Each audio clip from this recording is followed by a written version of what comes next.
Saya sudah senang dengan dunia saya ini. Menurut saya dunia yang menguatkan SDM di Kabupaten Pati ini.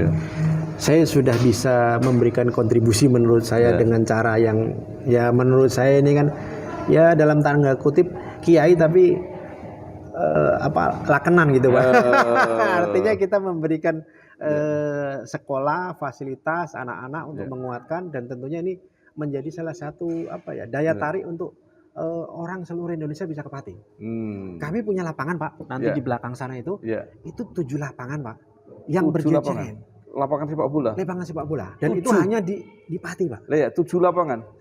Monggo dicek, itu tidak sombong, dan itu kenyataannya bahwa kita 7 lapangan sepak bola, ya ada lapangan sintetis, ada lapangan yang asli rumput, ada lapangan pasir juga untuk latihan anak-anak. Itu hanya satu-satunya di Pati yang 7 lapangan berjejeran Pak, di Indonesia itu.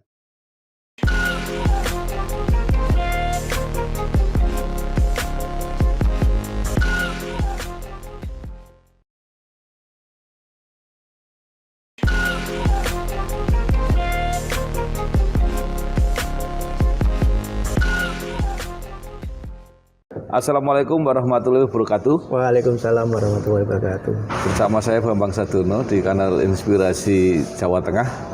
Mudah-mudahan kanal ini selalu bisa memberi inspirasi, motivasi, dan edukasi.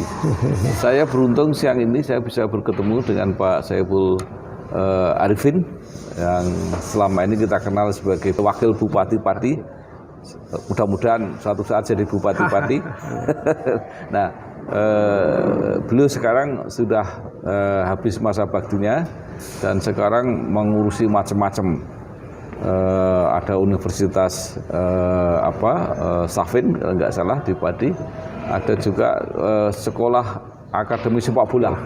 Luar biasa. Nah, saya akan langsung aja bicara dengan beliau. Apa kabar Pak Baik, Saiful? Pak Bambang. Ya. Nah, sekarang mulai saya sudah mendengar sedikit-sedikit cerita tentang Pak Saiful ini. Mungkin Bapak mulai cerita sejak kecil berjuang bisnis sampai akhirnya kembali ke Pati jadi wakil bupati. Juga saya lihat bisnisnya macam-macam, ada hotel, ada macam-macam. Nah, sekarang sampai saat ini, monggo silakan Pak. Baik, maturun Pak Bambang. Jadi kita memang ya kembali ke Pati lah gitu. Artinya mungkin saya lebih mudah dipanggil Safin gitu mawonnya. Jadi artinya saya kebetulan asli sini. Jadi di desa ini tentunya kita memulainya lah. Jadi memang dulu susah. Jadi kita belajar, saya juga sampai kelas 5 di desa ini. Terus kebetulan ada Pak D yang mengajak ikut ke luar daerah, itu sampai ke Papua di Merauke sana. Dan itu saya lulus di terima kasih. Lulus di Papua, SMP juga lulus di sana. Terus kebetulan SMK balik lagi ke Pati dan lulus di Pati. Artinya kita juga SMK pun ya bergelut dengan, karena orang tua Bapak sudah tidak ada, ya kita bagaimana supaya survive dan masih bisa lulus sampai SMK ini, bagaimana caranya kita dengan cara-cara yang alhamdulillah kita dengan jualan bensin, dengan ya sambil tambal ban juga kalau malam. Artinya untuk survive itu Pak Bambang itu. Iya, jadi ini kisah sangat inspiratif, artinya konkret. Semua sebenarnya bisa melakukan ya, dan akhirnya karena punya cita-cita Pak Safin bisa mencapainya. Nah, mungkin orang supaya kan tiba-tiba dari anak sekolah aja susah, tapi kemudian bisa menjadi pengusaha yang bisnis macam-macam, itu gimana ceritanya? Jadi begini Pak, jadi momentum yang 98, saya ke Jakarta tahun 93, wah sama 93, 94, 95 itu masa-masa susah juga. Jadi kita saya ikut kebetulan dulu Pak Latif punya mall ya Pak ya, ada Sarinah itu ya? Abdul Latif dulu ya, Alatif yang ada di Pasar Raya yang di Blok M itu. Nah, kebetulan saya ngikut beliau di sana belajar sampai 3 tahun dan menjadi pelayan toko lah gitu ya. Nah, setelah momentum 98 itu saya mulai mandiri. Nah, 98 mandiri jualan elektronik, itu ada handphone begini, terus kartu juga macam-macam. Saya buka outlet di pinggir di jalan gitu ya, di dekat mall tapi pinggiran keluar gitu, 1 meter kali 2 itu berjalan. Dan itu momentum menurut saya, waduh itu alhamdulillah. Jadi kata bahasa yang tepat itu the right time and the right place itu. Itu yang kita di situ alhamdulillah kita maju di situ dari mulai 1 outlet kita kembangin 2, 3 sampai alhamdulillah di sekitar wilayah Blok M itu kita sampai punya 20 outlet Pak. 20 outlet dalam waktu cuma hanya kurang lebih 4 tahun. Itu baru orang boomingnya setelah kita menjadi punya 20 outlet, saya diterima Telkomsel, satu distributor telekomunikasi waktu itu cukup besar, dan itu kita menjadi salah satu distributor di situ. Dan momentum itulah yang alhamdulillah membawa kita sampai sekarang. Dan saya ya saat punya uang, saya investasi. Saya nggak punya uang, saya investasikan untuk baik itu toko maupun properti. Itu yang membawa alhamdulillah sampai sekarang gitu. Momentum lah itu, momentum gitu.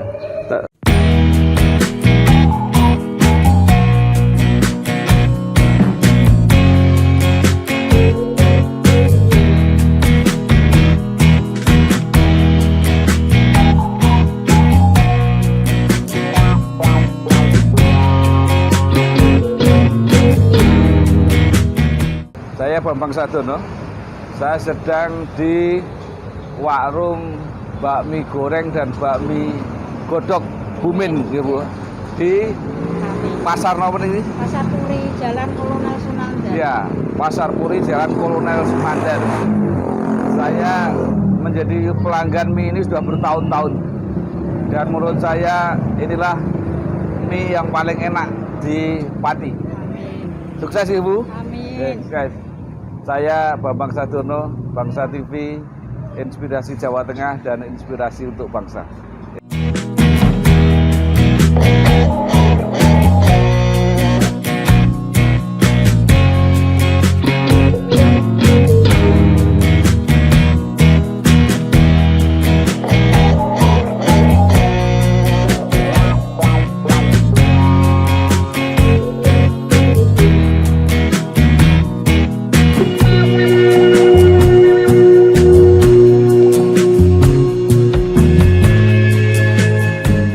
Kemudian di Pati bisnisnya apa saja Pak? Kalau yang saya lihat sih ada Hotel Safin gitu ya. Kalau kita bicara Hotel Safin ya Pak Bambang ya. Jadi kalau kita bicara hotel, menurut saya Pati ini kan tidak punya daya tarik yang maksimal lah dalam tanda kutip ya. Artinya kita kalau mengembangkan sesuatu itu kan sebenarnya bagaimana fasilitas orang datang ini kita siapkan dengan baik. Nah, dengan adanya Safin itu menurut saya saat ini ada fasilitas-fasilitas itu yang memang dibutuhkan oleh para pelancong baik bisnis maupun orang wisata maupun apa. Setelah kita lakukan itu, saya lihat ini mestinya ada tempat yang memadai. Maka dibangunlah tahun 2014-15 itu ya kita mulai setelah saya akan ada di Jakarta, saya bangun di Pati, dan itu kita tawarkan ke beberapa operator hotel Pak. Kita tawarkan ke beberapa hotel tapi tidak berani. Akhirnya kita dengan keberanian sendiri ya kita operator sendiri gitu. Kalau nggak salah itu jadi hotel terbaik di Pati yuk. Ya alhamdulillah ya. Alhamdulillah kita artinya bahwa kita memberikan satu fasilitas tentunya supaya orang datang. Setelah kalau orang datang pasti makan malamnya ataupun sorenya itu tidak akan makan di hotel.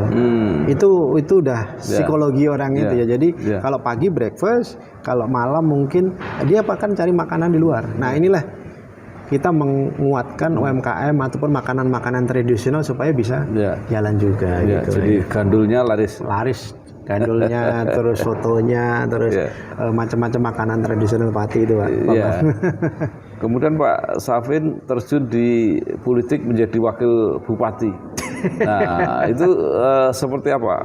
Jadi apa ya? Mungkin kalau kita bicara apa ya? Tidak sengaja ataupun kecelakaan. Artinya kita Pati ini kita kuatkan sama-sama. Saya waktu itu kebetulan Pak Bupati Haryanto berjalan, tapi dengan Pak Wakil Budiono kebetulan itu sudah berjalan, tapi kok tidak ada ketidakharmonisan lah, artinya ketidakharmonisannya antara bupati dan wakil bupati. Ya, saya bilang kok gimana ini apa semua kalau sudah pemimpin ini sebisa mungkin kan menjadi contoh bahwa ya baik apa namanya kepala maupun wakil kepala ini mesti selalu sinergi untuk berbarengan. Akhirnya saya dengan apa namanya ditanya beberapa teman-teman dari Kabupaten Pati, ya Mas saya gimana diajak untuk masuk bantu. Sudah akhirnya sekarang saya membantu dan alhamdulillah selama 5 tahun saya mewakili beliaunya Pak Bupati ini Pati antara kepala dan wakil kepala ini sinkron dan saling mendukung. Punya kelebihan dan kekurangannya masing-masing. Jadi kita saling menguatkan dan alhamdulillah ya lulus. Ya moga-moga bisa manfaat buat masyarakat itu. Hitung-hitungannya jadi wakil bupati untung atau rugi? Kalau bicara untung rugi ya kita nggak bicara untung rugi ya, kita nggak boleh bicara untung rugi, tapi kita loh untuk ya alhamdulillah saya kan sudah pernah diberikan apa namanya bisnis oleh Telkom yang notabene adalah pemerintah juga. Saya pikir saya berikan bisnis itu, saya pikir juga untuk memberikan satu kemanfaatan buat negara ini. Apa salahnya kan gitu. Itu yang paling penting gitu Pak. Ya, sekarang masa bakti selesai, tetapi nunggu kontestasi berikutnya pilkada masih 2 tahun. Jadi ada waktu 2 tahun lebih. Ini apa yang dilakukan Pak Safin? Saya gini Pak Bambang. Bagi saya membantu Pati ini bukan hanya di politik aja. Artinya kita kelahiran di Pati, tanah tumpah darah kita di Pati. Saya pikir bukan hanya itu yang kita inginkan bahwa politik mendapat kekuasaan dan lain sebagainya. Saya pikir dari sudut pandang ataupun sudut cara apapun kita bisa membantu itu. Ya salah satunya mungkin kita dengan sektor pendidikan. Nah, sektor pendidikan ini menurut saya menjadi salah satu pemikiran saya, karena bagaimanapun juga SDM ini menjadi salah satu kekuatan utama kita gitu yang menurut saya. Dan Pati ini Pak Bambang kita bicara hampir saya dari kecil sampai besar itu universitas yang umum yang bukan berbasiskan agama ya. Kalau sudah berbasiskan agama sudah ada, tapi kalau yang umum ini di Pati belum ada Pak. Ini menjadi PR dan tantangan saya sendiri bagaimana ini mesti ada di Kabupaten Pati karena 1,4 juta jiwa. Dan yang lulus dari ini ya, dulu lulus dari SMK, SMA dan madrasah sanawi itu sekitar 10.000 orang. Dan 10.000 orang ini banyak keluar kalau baik itu dia bekerja maupun dia kuliah. Ya saya buat rata-rata dan itu menjadi ini kita bicara masalah ekonominya aja Pak Bambang. Bicara ekonominya, masyarakat Kabupaten Pati setiap tahun buang uang untuk sekolah anak-anak ini aja kurang lebih 250 miliar setiap tahun. Dari mana hitungannya? Mudah Pak. 10.000 kita kasih 25% aja yang kuliah. 25% aja itu kan 2.500. Nah, 2.500 kalau kita ini memberikan uang kuliah ataupun uang untuk kos untuk ini dan lain sebagainya 2 juta aja per anak. Kali 2.500 kan itu sudah 5 miliar Pak. 5 miliar kalau kita 1 tahun berarti kan 60 miliar Pak Bambang. 60 miliar ini padahal kuliah kita 4 tahun. Kita kali aja 4 tahun berarti kan 200 miliar lebih untuk biaya untuk hanya kos, makan, madam dan lain sebagainya. Ini dari sektor bisnisnya, dari sektor uangnya, belum dari sektor SDM-nya. Kenapa? Orang anak-anak Pati ini hebat-hebat, artinya punya kepintaran dan punya ini bakat yang hebat-hebat. Tapi rata-rata sekolah di luar. Ya. Sekolah di luar, setelah lulus dapat pekerjaan di luar. Ya. Dapat pekerjaan di luar, sudah mulai nyaman, Ya. dia nggak akan bakalan balik. Ya. Apalagi ini nanti udah merit, udah nikah di sana dan lain sebagainya, dan itu udah malas pulang. Ini dari sisi SDM nih Pak. Nah ini malas pulang dan akhirnya yang pintar-pintar, yang hebat-hebat keluar semua. Ini kan nantinya kita defisit Pak. Nah ini yang menurut saya nggak boleh seperti itu. Kita mesti imbang lah. Kalau yang sekolah untuk dapat negeri, monggo lah itu ibaratnya.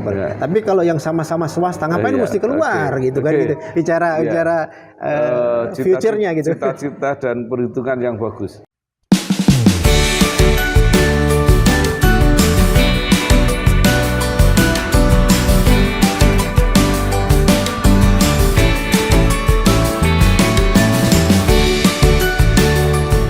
Saya Bambang Sadono. Saat ini saya sedang berada di Soto Kemiri, Pak Rasdi Tarsan di Kota Padi. Ini soto terenak, soto Kemiri terenak. Karena di Desa Kemiri ya Bu. Di Desa Kemiri dan masaknya pakai kemiri. Kita belum ke Padi kalau belum mencoba soto Kemiri. Terima kasih, saya Bambang Sadono. Inspirasi untuk bangsa, inspirasi Jawa Tengah dan Bangsa TV.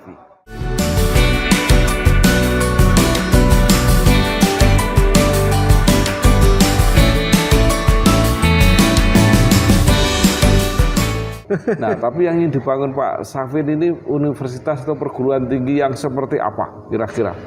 Ya kami akan membangun, kebetulan kita ini sekarang ini sudah mengambil ya Pak sekolah tinggi ya. Jadi sekolah tinggi ASMI Solo. Terus kita sekolah kesehatan yang ada di Klaten. Terus kita ada yang dari Bogor itu sekolah tinggi informasi kita gabungkan. Terus kita jadikan satu menjadi universitas. Ini kita nantinya 13 prodi Pak. Kita cita-cita kami itu 13 prodi itu untuk memulai. Tapi sekarang ini yang sekolah tinggi ini udah bisa berjalan. Jadi kita bukan baru murni baru. Tapi ini penggabungan yang memang dianjurkan oleh pemerintah. Jadi penggabungan gitu. Jadi kalau bisnis kayak akuisisi. Itulah kurang lebih akuisisi, kurang lebih kalau bisnis gitu. Lebih cepat. Ilmunya kan kita kalau kita sendiri bangun baru itu kan lama Pak gitu. Jadi kita penggabungan ini yang dibolehkan dan didorong sekarang ini sekolah tinggi ini untuk digabungkan supaya lebih kuat gitu. Karena ada yang tidak terkelola dengan baik. Betul, itu yang diinginkan pemerintah kan gitu. Ini luar biasa. Jadi kalau tetangga sebelah Kudus sudah punya universitas yang besar, ya kenapa Padi enggak? Ini yang menjadi salah satu PR kita, bukannya kita iri, tapi kita tapi kita ini untuk kebaikan Pak. Penduduk Kudus itu hanya 700 sekian, 800 mungkin 800. Tapi kita 1,4 juta jiwa Pak. 1,4 jiwa total Pati ini. Dan ini Pati ini kota karesidenan. Iya Pak, ibu kota karesidenan ini Pati loh Pak. Ya ini yang menjadi tantangan dan PR kita untuk menguatkan ini gitu. Pak Safin membuat universitas, tapi kenapa yang terkenal malah sekolah atau akademi sepak bola itu ya? Oh ya, karena universitas ini kan dalam proses Pak. Artinya proses kita untuk menggabungkan ini kan kita mesti semua ini kan berproses ini. Tapi kalau sekolah sepak bola, alhamdulillah sekolah sepak bola ini sudah berjalan Pak. Kita dari seluruh Indonesia, dari mulai Papua, Kalimantan, Sulawesi ini udah sekolah di sini. Jadi konsep yang kita ambil adalah pesantren. Tapi ini pesantren sepak bola, tetapi ini bukan hanya satu agama. Nah, kita di sini ada masjid, kita di sini ada gereja, sedang kita juga upayakan untuk wihara semua. Jadi kita menjadi satu istilahnya itu di sinilah wadah Nusantara yang ada di sini. Jadi berbeda-beda tapi kita satu gitu. Pesantren dia berlatih sepak bola. Terus sekolahnya di mana? Ada Pak kita. Kita ada sekolah sendiri. Jadi SMP, SMA kita sudah mulai berproses dengan ini dan itu gurunya kita udah siap semuanya. Jadi itu nantinya lulusannya juga dari sepak bolanya jalan. Tapi di sisi akademiknya juga jalan. Nah, ini sudah berjalan. Nah, itu apakah Pak Safin punya klub sendiri di Padi gitu atau ini di didistribusikan ke klub-klub yang siapa yang mau pakai gitu. Nantinya kita kemana aja Pak? Ini sebagai kawah canda di muka anak-anak muda, ya calon-calon pemain sepak bola untuk kemana aja. Tapi kita juga sekarang ini kita kan Liga 3 juga ada wadahnya. Kita sudah punya klub Liga 3, sudah ada. Itu nantinya untuk wadah anak-anak juga untuk berkompetisi gitu. Namanya apa Pak? Safin Pati FC Pak. Football Club. Itu ada juga kita yang untuk apa namanya Liga 3-nya Pak. Nanti kalau sekarang ini kita juga kerjasama dengan Bogor. Ini klub Elite Pro yang Bogor itu anak-anak kami, yang anak didik kami yang main untuk di sana, yang usia 18, usia 16, usia 14 kita kirim ke sana. Ini mereka ada di Jakarta juga kebetulan gitu. Lalu biayanya caranya gimana Pak? Mereka disponsori gitu? Satu, kita kalau yang memang mulai ini kan namanya sekolah akademi, jadi berbayar dan tentunya ini ada kita makannya di sini, latihannya di sini, sekolahnya di sini, biasanya itu boarding school. Tapi ada anak-anak yang memang berbakat, yang memang dia kualitasnya bagus, yang tidak mampu kita kasih beasiswa. Apalagi yang anak-anak lokal di sini ada anak Mojoagung, Ketanen, Karangwagi, ini anak-anak desa sini. Kalau justru semua anak-anak kecil itu kita masuk di SSB itu free Pak. Nah kita emang subsidi silang lah. Ini bagian daripada memang social planner yang kita kembangkan gitu. Ini berbentuk yayasan, kita sudah ambil itu untuk pengembangan yayasan ini aja gitu. Luar biasa. Nah ngurus sekolah, ngurus bisnis. Masih cita-cita politik lagi kok? Itu garis tangan Pak. Kalau bicara politik itu istilahnya saya tidak mempromosikan diri saya, tetapi kalau kami disuruh kerja, insya Allah kita kerja lah. Artinya kita memang sekarang ini saya bukan menjadi prioritas, tetapi kita prioritas Pati adalah membantu Pati bagaimana mendorong ini Pak, supaya ini siapapun pemimpinnya kita dorong untuk memberikan yang terbaik kan gitu yang paling penting. Luar biasa. Politik ada dua jalur. Apakah ke eksekutif, apakah ke legislatif? Bapak sudah pernah menjadi wakil bupati. Masa cuma sampai wakil? Tapi saya tidak akan ini Pak. Artinya saya sudah senang dengan dunia saya ini. Menurut saya dunia yang menguatkan SDM di Kabupaten Pati ini. Saya sudah bisa memberikan kontribusi menurut saya dengan cara yang menurut saya ini kan dalam tanda kutip kiai tapi lakenan gitu Pak. Artinya kita memberikan sekolah, fasilitas anak-anak untuk menguatkan, dan tentunya ini menjadi salah satu daya tarik untuk orang seluruh Indonesia bisa ke Pati. Kami punya lapangan Pak, nanti di belakang sana itu 7 lapangan Pak yang berjejer. Lapangan sepak bola. Lapangan sepak bola. Dan 7. Itu hanya di Pati Pak. 7 lapangan. Monggo dicek, itu tidak sombong, dan itu kenyataannya bahwa kita 7 lapangan sepak bola, ada lapangan sintetis, ada lapangan yang asli rumput, ada lapangan pasir juga untuk latihan anak-anak. Itu hanya satu-satunya di Pati yang 7 lapangan berjejeran Pak, di Indonesia gitu.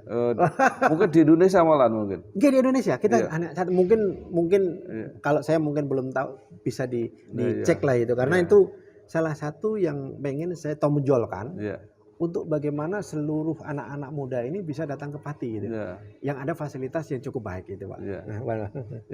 Nah mungkin ini sudah berapa tahun Pak sekolah sepak bola? Ini baru kita 2 tahun Pak. 2 tahun. Jadi belum keluar alumninya ya kira-kira? Ada alumni, tapi beberapa klub yang memang masih belum terkenal lah. Itu kita sudah ada yang lulus, sudah ngikut. Ya kayak gini pro elite gitu Pak. Jadi di usianya, karena memang usianya kan masih belum. Ini maksimal di 18 tahun yang sudah keluar gitu. Jadi mereka juga saya tekankan, kenapa pada konsultan kita pendidikannya kan ada konsultannya juga Pak. Ini mesti anak-anak ini akademiknya jangan ketinggalan. Karena kenapa? Tidak semua anak ini yang keluar mesti jadi pemain sepak bola. Nanti kalau dia keluar lulus SMA, dia bisa daftar kuliah, dia daftar polisi, dia daftar TNI, dia daftar macam-macam. Fisiknya udah kuat. Tinggal akademiknya ini juga jangan sangat ketinggalan bener. Ini yang penting. Ini menarik Pak. Di Amerika itu bahkan perguruan tinggi, setiap perguruan tinggi itu bahkan merekrut mahasiswa yang pintar olahraga. Misalnya itu beasiswanya itu jadi andalan. Nah, Ya. mungkin di Indonesia suatu saat akan jadi begitu. Kami Pak, Ya. terus terang kita kan ada sekolah tinggi informatika itu. Ya. Kami sudah bekerja sama dengan asosiasi pemain nasional. Ya. Itu sebagian juga ada sudah kita Ya. kuliah di tempat kita Pak. Ya. Ada juga yang memang ada namanya Safira Ika itu Ya. pemain timnas putri. Ya. Kita kasih beasiswa Pak. Ya, ya. Ya untuk branding dan untuk memang mereka juga pemain juga mesti kuliah lah biar bagaimanapun Ya, juga ya. nanti ke depan ini masa depan kalian Ya. pemain nasional ini paling maksimal kan 30 sampai 35. Ya. Setelah itu kan dia butuh memang ada ijazah sangat penting juga kan gitu. Ya, ya, Kalau ya. dia kecuali dia memang berwirausaha kan itu. Ya. Itu penting sekali itu Pak. Baik, terima kasih sekali Pak Safin. Mudah-mudahan apa yang Bapak lakukan Iya, Pak. bahkan sampai saat ini itu memberi inspirasi pada kita semua, Iya. terutama kepada anak-anak muda. Jadi nggak ada alasan anak-anak muda Tidak itu ada yang tidak mungkin. akan terhalang cita-citanya karena berbagai keterbatasan dan Iya. Pak Saiful Arifin ini sudah membuktikan itu Iya. bahwa nggak ada yang tidak bisa. Tidak ada yang tidak mungkin kan Tidak gitu. ada yang tidak mungkin. Kita yang pasti Sekali bakal- lagi terima kasih, Matur nuwun, mudah-mudahan Bapak. sukses Sudah terus berkunjung. dan menginspirasi Amin. kita semua. Terima kasih. Wassalamualaikum warahmatullahi wabarakatuh. Waalaikumsalam warahmatullahi wabarakatuh. Nah, ini rekaman selesai, tinggal ngobrol aja. Monggo Pak, monggo.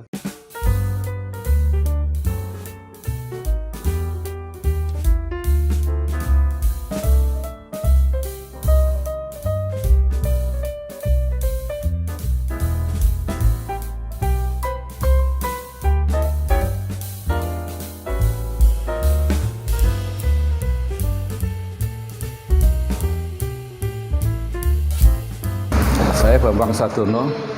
Saya sekarang sedang di Desa Kenteng, Cepu, di warungnya Bu Nur, spesial jendil. Jendil ini adalah ikan paling enak di dunia yang hanya ada di Bengawan Solo. Jadi orang belum dikatakan pernah ke Cepu kalau belum pernah makan jendil. Nah, datanglah ke warung Bu Nur di Desa Kentong, Kentong Cepu. Ada yang digoreng, ada yang di Karangasem. Sampai ketemu di Kentong Cepu.